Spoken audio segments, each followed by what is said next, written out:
Ce sont les déclarations du chef de l'OTAN, effectivement, Mark Rutte, qui sonnent évidemment, qui résonnent dans toute l'Europe et qui provoquent beaucoup de réactions ce soir. La Russie se reconstruit à un rythme et à une vitesse sans précédent dans l'histoire moderne. Elle produit désormais 3 fois plus de munitions en 3 mois que l'ensemble de l'OTAN en un an. C'est insupportable, mais les Russes collaborent avec les Nord-Coréens, les Chinois, les Iraniens, les Mollahs pour mener cette guerre d'agression gratuite contre l'Ukraine. Le fait que Mark Rutte, secrétaire général de l'OTAN, dise cela aujourd'hui, ça paraît tellement martien par rapport à tout ce qu'on avait entendu précédemment sur... Il dit même quelque chose de... Enfin, après, on peut en débattre. Il dit, vous avez 2 options. C'est pas compliqué. Soit vous vous réarmez, soit vous commencez à apprendre le russe. Et là où il prend un risque immense, c'est qu'il faut comprendre à qui il est en train de s'adresser. Il s'adresse évidemment à nous après l'épisode houleux, Trump, Daddy, etc. On va pas revenir dessus. Il s'adresse aussi aux Américains, parce que la première question qui lui est posée, c'est-à-dire qu'on a tendance à l'oublier de ce côté-ci de l'Atlantique. Les Américains ne savent pas ce que c'est l'OTAN. Ils ne savent pas à quoi ça sert. Donc la journaliste lui demande pourquoi est-ce que les Américains doivent être investis dans l'OTAN. Et là, à mon avis, il commet un impair. Il dit, en fait, si l'Europe cède, l'Amérique sera la prochaine. C'est-à-dire, la Russie va attaquer les États-Unis. Et rappelez-vous, et j'en termine par là, Darius, ça, c'est l'argument qu'a essayé d'utiliser Zelensky dans le bureau Oval. Et rappelez-vous la réponse de Donald Trump. Vous n'avez pas à me dire de quoi, moi, Donald Trump, j'ai à avoir peur. Mais sur l'estimation du danger, parce qu'on a beaucoup dit sur ces plateaux, attention, il ne faut pas tomber dans le défaitisme, et effectivement, il ne faut pas tomber dans le défaitisme. Ça paraît quand même un sacré défaitisme de dire que la Russie, qui a le PIB du Texas, pourrait être aussi puissante que l'OTAN réunie. Ou c'est vrai, ou c'est faux, mais si c'est vrai, c'est quand même très inquiétant. Parce que quand le chef de l'OTAN dit la Russie se reconstruit, il ne dit pas ce que nous, on entendrait par ça. C'est-à-dire qu'elle ne construit pas des hôpitaux, elle ne construit pas des... militairement. Elle se réarme. Mais attendez, l'argent va dans les armes. On parle des États-Unis d'Amérique, c'est la première puissance militaire de la Terre, 1000 milliards de dollars. Dont on ne sait pas si elle va rester avec nous, si elle va rester dans l'OTAN. Enfin, il parle de l'OTAN en général. La France, c'est quand même pas rien. Puissance nucléaire, l'Angleterre, qu'est-ce qu'on a fait ? Et quand on a le secrétaire général de l'OTAN qui dit tout ça risque d'être moins fort que la Russie, ou c'est vrai, ou c'est faux. Mais si c'est vrai, c'est quand même très inquiétant. Oui, non, mais que la situation soit inquiétante, c'est une certitude. Que les Russes produisent 4 fois plus d'armement que nous, c'est normal. Et ils sont en guerre, on est en paix. Et en plus, nous, on peut mutualiser. Donc, il faut faire la différence entre le flux et les stocks. On apprend ça en première année d'études universitaires. Attention, vous avez avoué tout à l'heure que vous avez eu 1,7 en maths. C'est vrai, mais je fais une différence entre un flux et un stock. J'ai qu'à regarder mon compte en banque et je comprends tout de suite. Et donc, il me semble que c'est une... Rutte a raison de dire, attention, il y a une trajectoire qui est une trajectoire qui est inquiétante pour l'OTAN, il faut se reprendre en main. Mais par exemple, que la Russie ait une artillerie extrêmement puissante, des chars aussi, d'accord, mais je parle sous le contrôle de Michel, mais en matière de défense aérienne, en matière d'aviation, d'après ce que j'ai lu, l'OTAN et les Européens de l'Ouest, comme on dit à nouveau maintenant, sont beaucoup plus performants et beaucoup plus modernes et beaucoup mieux organisés parce qu'ils ont l'habitude de faire des manœuvres ensemble. Donc, je pense que Mark Rutte est dans son rôle, mais que pour autant, le risque, il n'est pas immédiat.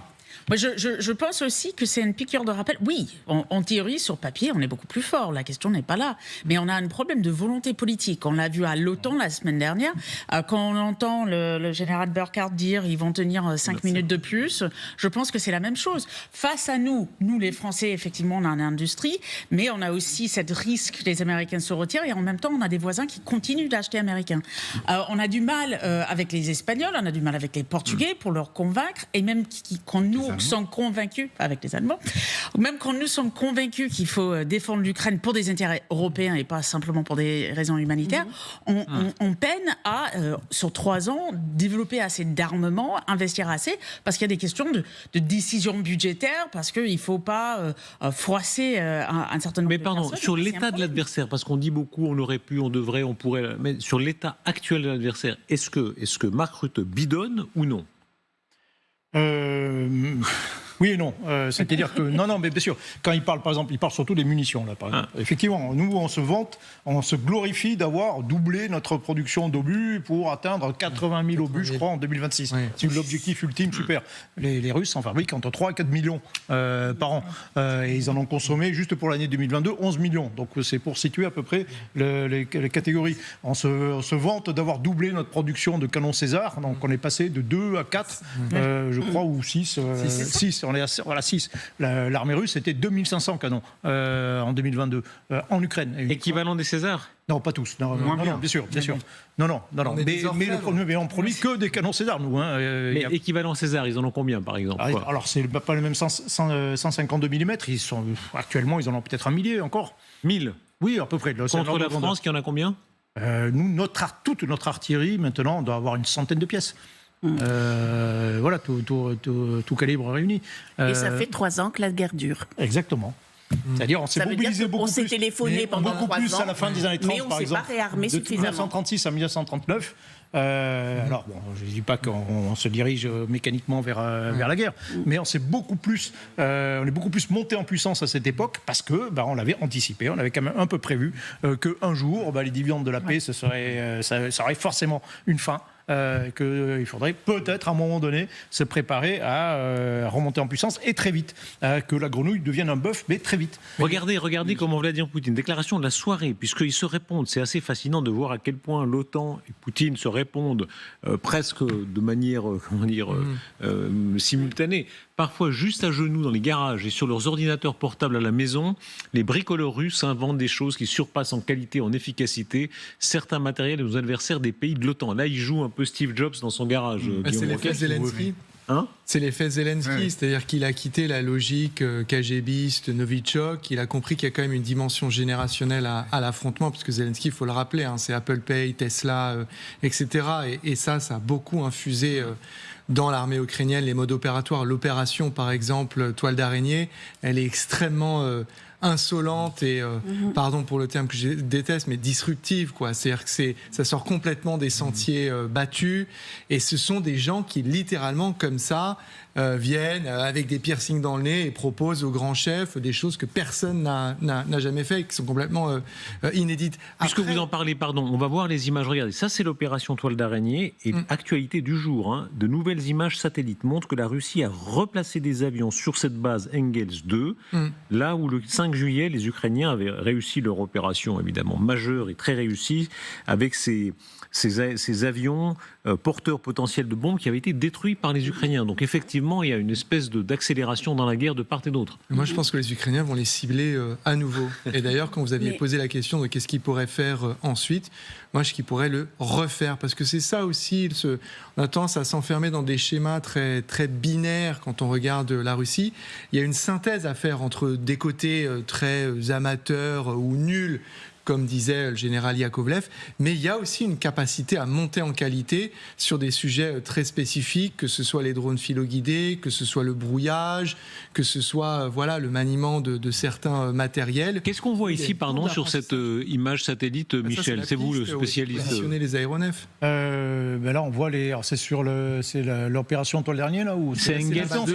C'est les appareils qui reviennent. Sur le tour. Alors, ils sont un petit peu petits pour pouvoir les identifier, mais à mes yeux, mais c'est probablement, attendez. C'est là qu'ils ont tapé. Et ils ont déjà plusieurs fois, ça fait plusieurs fois qu'ils tapent cette base. Oui, Engels, ils ont noté que les avions sont toujours à l'air libre. Et probablement avec des pneus toujours sur les ailes. Il n'y a même pas une cage pour anti-drone, il n'y a rien, il n'y a toujours rien. Donc ça me cesse de me surprendre. Mais oui, ils replacent des bombardiers parce qu'ils se servent, parmi les missiles qu'ils utilisent beaucoup maintenant, ce sont les missiles, les Kh-101, qui sont tirés depuis des bombardiers. Donc actuellement, ce qui tombent sur l'Ukraine, ce sont les drones Shahed et des missiles Kh-101 tirés depuis les bombardiers et notamment les Tupolev 95, ceux qui sont avec des hélices. Ça, c'est un Tupolev 22 qui sont plus petits. Et je rappelle toujours au passage que le seul avion que nous avons abattu en France au Tchad depuis 1945, c'était un Tupolev 22 libyen. En tout cas, vous avez une certaine mémoire des victoires. Hein. Une victoire aérienne, il n'y en a pas beaucoup, donc depuis 1945. Il n'y en a pas beaucoup. Non, surtout ça fait partie des opérations que nous on a menées, opérations efficaces, opérations de dissuasion efficaces que nous avons menées au Tchad face à l'armée libyenne, qui est un peu, de certaine façon, un modèle qu'on pourrait imiter, c'est-à-dire qu'on déplace très vite des forces conséquentes. Qui avait donné l'ordre à l'époque ? C'est Mitterrand. Oui. Et on dit à Kadhafi, vous voulez attaquer le sud, allez-y, mais dans ce cas-là, il faudra nous passer sur le corps. Et donc ce sera la guerre. Est-ce que vous faites pas ? Finalement, non. Donc on a eu une petite guerre, il y a eu des accrochages, dont des tentatives de bombardement sur nos forces avec ce type d'appareil, et l'un d'entre eux avait été abattu. Non, il y avait un précédent d'un Tupolev qui est mis hors d'état de nuire en France, mais il s'était écrasé tout seul. C'était la version civile au Bourget, dans une démonstration aérienne en 1973. Et le Tupolev 160, qui est l'autre, le voilà. Ça, c'est la version militaire du Concorde, en réalité. C'est-à-dire que c'est, vous voyez la ligne. C'est un bombardier supersonique qui est lui-même dérivé du Tupolev 144, c'était ça, qui était la version qui était la version soviétique, enfin qui était la copie soviétique du Concorde. Et donc ça, vous imaginez le Concorde, donc, ce qui veut dire qu'on aurait pu garder des Concordes pour en faire des bombardiers supersoniques. Mais ils sont en train d'en refabriquer, c'est ça. Oui, ça ils en fabriquent. Les Russes sont en train d'indiquer. Ils en fabriquent des Black. C'est allez-y, faites vos petites opérations toile d'araignée. Nous, on est capable d'en sortir 4, 5 par mois. Et on va vous les montrer et on va les exposer. Et vous pouvez les retaper, on en ressortira à nouveau. Il y a ça aussi, parce que ça participe de la dissuasion au sens conventionnel. Et de la guerre psychologique. Oui, voilà, c'est-à-dire même pas de problème, même pas mal, déjà remplacé. Expliquez bien, Cécile, cette logique de la force, cette ivresse de la force, cette revendication de dire nous, de toute façon, à la fin, on fera plus. Je pense que c'est effectivement un type de mentalité, c'est de dire de toute manière, et qui est lié aussi à l'absence de démocratie dans la société russe, c'est de toute manière, on va vous narguer, on va montrer notre force et on s'en fiche effectivement, vous pouvez les abattre, on va en redonner, on va en redonner, on va en redonner. Et encore une fois, même si nos populations n'ont pas d'hôpitaux, n'ont pas de retraite, n'ont pas de... on vous narguera avec ça. Et ça, je pense que c'est quelque chose qui est très russe. Et les Français ont tendance à prendre ça un petit peu au pied de la lettre. Et vous voyez, je voudrais juste revenir sur un petit point, parce qu'on parlait là des armes très... Aujourd'hui, il y a eu quand même toute une série d'aéroports en Russie qui n'ont pas pu fonctionner parce qu'il y avait des petits drones ukrainiens, j'imagine faits avec des jouets d'enfants, grosso modo, mais qui venaient interrompre le parcours. Et ça aussi, c'est extrêmement... Et en fait, c'était un peu partout, c'est-à-dire c'était à Moscou, c'était à Kalouga, c'était... Il y avait 400 vols annulés. Voilà, il y a eu énormément de vols annulés, ça veut dire des gens qui sont dans les aéroports, et ça veut dire des gens qui se disent, moi ça me réjouit pas du tout, mais enfin je veux dire, c'est la guerre est ainsi faite, ce sont des gens qui se disent, la guerre vient sur notre territoire. C'est-à-dire que les Russes, ils exhibent leur puissance en disant, vous pouvez nous en détruire 15, on en aura 20 derrière, et les Ukrainiens qui disent, la guerre, on va vous l'amener sur le territoire pour que la population en ait conscience. Le secrétaire général de l'OTAN va encore plus loin, on a vu ce qu'il dit sur la capacité, d'après lui, est-elle exagérée ou non, de la Russie à se reconstruire militairement à une vitesse sans précédent dans l'histoire moderne, et il estime que la Russie pourrait même tenter d'attaquer les États-Unis. Il faut une Europe sûre, car la Russie est là, elle se reconstitue à un rythme effréné, pour attaquer à terme les États-Unis. Si l'Arctique, l'océan Atlantique, si l'Europe n'est pas sûre, les États-Unis ont un gros problème. Et il poursuit encore, puisqu'il considère qu'il y a une sorte de plan général de guerre mondiale. Ne soyons pas naïfs, si Xi Jinping attaquait Taïwan, il commencerait par appeler son partenaire de second plan, Vladimir Poutine, à Moscou pour lui dire « Je vais faire ça, j'ai besoin que vous les occupiez en Europe en attaquant le territoire de l'OTAN.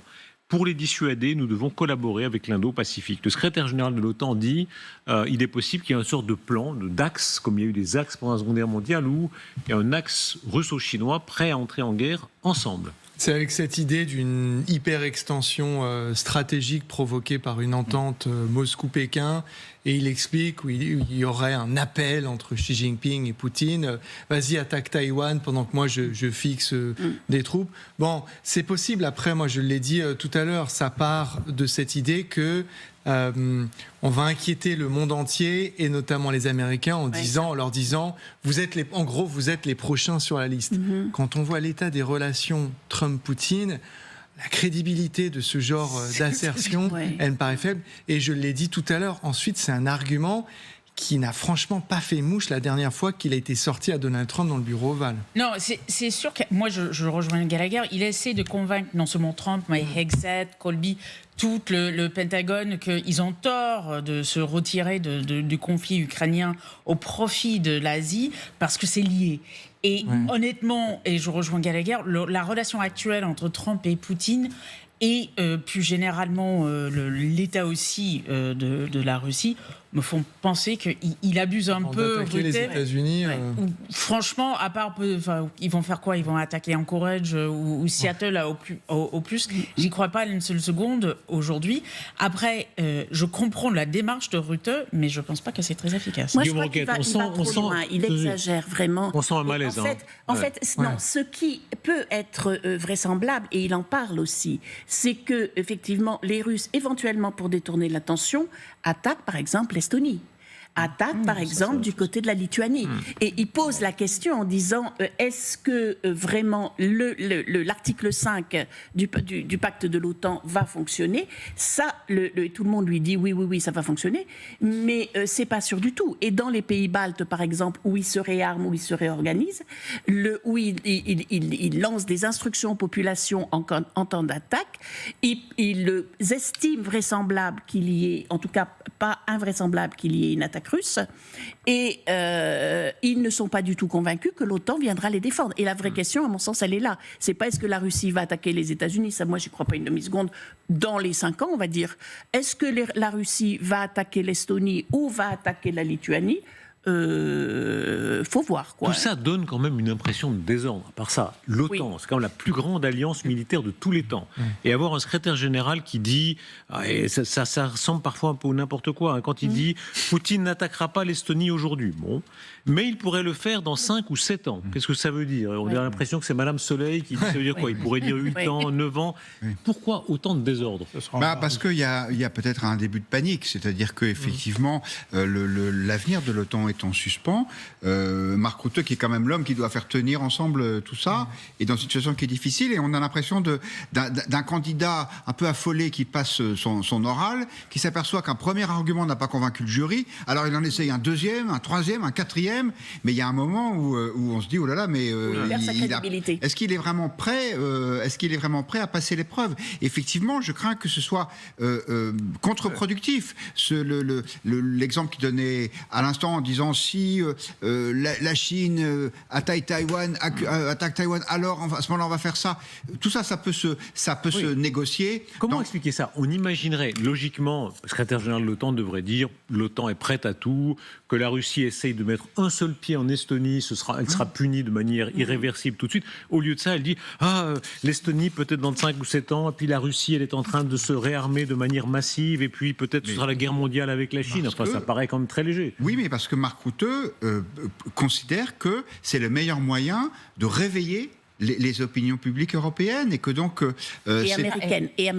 américaines aussi peut-être, oui, mais le problème c'est que Trump a fait campagne pour sa réélection sur une forme d'isolationnisme, en tout cas vis-à-vis de l'OTAN, et sur des promesses de désengagement. Alors apparemment les Américains, ça les a pas empêchés de voter pour lui. Donc je pense que c'est surtout que maintenant les Européens vont devoir mettre la main au portefeuille, mais nous on n'a pas le premier euro pour augmenter, comme le monsieur Rutte en rêve, notre budget militaire. Ou alors il faut faire des économies ailleurs. C'est pour ça que l'opinion publique a une place importante, parce que, encore une fois, plus de dépenses d'armement, ça veut dire moins de dépenses sociales, si on y va vite. C'est ça. La barre, elle est au niveau suivant. Mark Rutte, il a une seule mission, c'est que l'OTAN n'explose pas en plein vol, alors que la Russie n'a jamais été aussi expansionniste et menaçante à notre égard. Et donc ça donne ce texto qui est obséquieux au possible adressé à Donald Trump, que ce dernier s'empresse de publier, histoire de pré-humilier Mark Rutte avant même de débarquer à La Haye. Et ensuite, vous avez déjà ces règles qui sont imposées. À part Donald Trump, tout le monde ne parlera pas plus de 3 ou 5 minutes. Vous avez un communiqué final qui fait 5 pages. Il n'y a rien qui est négocié sur l'aide à l'Ukraine. Donc le seul impératif, c'est de faire en sorte que Donald Trump ne dise pas un truc à La Haye du style « Vous savez quoi ? Moi, Narva... et l'article 5, vous m'oubliez, vous vous débrouillez tout seul. » C'est la seule chose, et il en est réduit à ça, parce qu'il y a quand même un éléphant dans la pièce. On oublie, parce qu'on est en train de compter les points de PIB. Ah, il a eu 3,5, plus 1,5, il a 5. Bravo. Alors, il n'y a que les Espagnols qui ont fusé, etc. Et puis, on commence à compter les canons. Mais à la base, l'OTAN, c'est quoi ? C'est quand même des valeurs. Et qu'est-ce qu'on a aujourd'hui en commun avec Erdogan, le Turc, avec Orban, le Hongrois, avec Donald Trump, l'Américain? Mais tout ça est quand même très mauvais. Moi, je me rappelle, moi j'ai 58 ans, on vivait quand même, avant la chute du mur, dans l'idée que si les Russes attaquaient, on verra qui gagne, qui perd, etc. Mais il était certain que les États-Unis d'Amérique, toute l'Europe, toute l'OTAN se battraient nettement, clairement, fortement. Ouais, on avait en Allemagne de l'Ouest, vous aviez 2 corps d'armée américains, un corps d'armée français. Vous avez tout le monde était là, présent, prêt à se battre. Donc il n'y avait même pas le choix. Hein. Vous-même. Les Soviétiques attaquaient. Et vous, colonel, vous étiez prêt? Alors j'étais pas loin, mais j'étais prêt. Normalement, je devais aller rejoindre très vite ceux qui étaient au carton. Non, on n'envisageait pas une seule seconde d'aller à Moscou. Simplement résister devant le Rhin, ça nous suffisait. Vous aviez votre affectation? Vous saviez où vous alliez? Oui, alors les forces. Vous avez quand même rappelé, il y avait un corps d'armée français complet qui était déjà en Allemagne, et il y en avait 2 autres qui devaient le rejoindre, plus les forces d'action rapide qui devaient le rejoindre. On devait combattre dans le sud de l'Allemagne, et on devait concrètement se taper la 8e armée de la garde soviétique et la 2e armée tchécoslovaque. Voilà, c'était notre objectif, parce qu'il y avait des accords. Après le départ de la France du commandement intégré de l'OTAN, il y a quand même eu des accords qui ont été faits avec notamment les forces américaines, enfin les forces de l'OTAN, pour définir quel était notre rôle dans cette bataille.